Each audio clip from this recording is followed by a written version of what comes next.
We start this new year in the midst of an economic crisis unlike we have seen in our lifetime.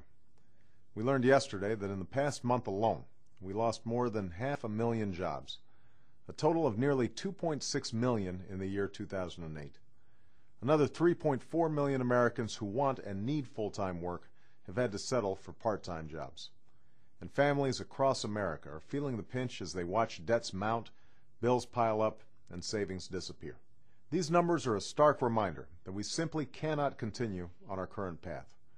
If nothing's done, economists from across the spectrum tell us that this recession could linger for years, and the unemployment rate could reach double digits. And they warn that our nation could lose the competitive edge that has served as a foundation for our strength and our standing in the world. It's not too late to change course, but only if we take immediate and dramatic action.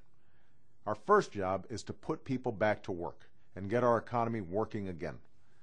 This is an extraordinary challenge, which is why I've taken the extraordinary step of working, even before I take office, with my economic team and leaders of both parties on an American recovery and reinvestment plan that will call for major investments to revive our economy, create jobs, and lay a solid foundation for future growth. I asked my nominee for chair of the Council of Economic Advisors, Dr. Christina Romer, and the Vice President-elect's Chief Economic Advisor, Dr. Jared Bernstein, to conduct a rigorous analysis of this plan and come up with projections of how many jobs it will create and what kind of jobs they will be. Today I'm releasing a report of their findings so that the American people can see exactly what this plan will mean for their families, their communities, and our economy. The report confirms that our plan will likely save or create 3 to 4 million jobs. 90% of these jobs will be created in the private sector. The remaining 10% are mainly public sector jobs we save, like the teachers, police officers, firefighters, and others who provide vital services in our communities. The jobs we create will be in businesses large and small across a wide range of industries. And they'll be the kind of jobs that don't just put people to work in the short term, but position our economy to lead the world in the long term. We'll create nearly 500,000 jobs by investing in clean energy, by committing to double the production of alternative energy in the next 3 years, and by modernizing more than 75% of federal buildings and improving the energy efficiency of 2 million American homes. These Made in America jobs, building solar panels and wind turbines, developing fuel-efficient cars and new energy technologies, pay well and they can't be outsourced. We'll create hundreds of thousands of jobs by improving health care, transitioning to a nationwide system of computerized medical records that won't just save money, but save lives by preventing deadly medical errors. And we'll create hundreds of thousands more jobs in education, equipping tens of thousands of schools with 21st century classrooms, labs, and computers to help our kids compete with any worker in the world for any job.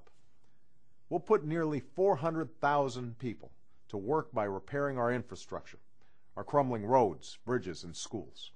And we'll build the new infrastructure we need to succeed in this new century, investing in science and technology, and laying down miles of new broadband lines so that businesses across our nation can compete with their counterparts around the world. Finally, we won't just create jobs, we'll also provide help for those who've lost theirs, and for states and families who've been hardest hit by this recession. That means bipartisan extensions of unemployment insurance and health care coverage, a $1,000 tax cut for 95% of working families, and assistance to help states avoid harmful budget cuts in essential services like police, fire, education, and health care.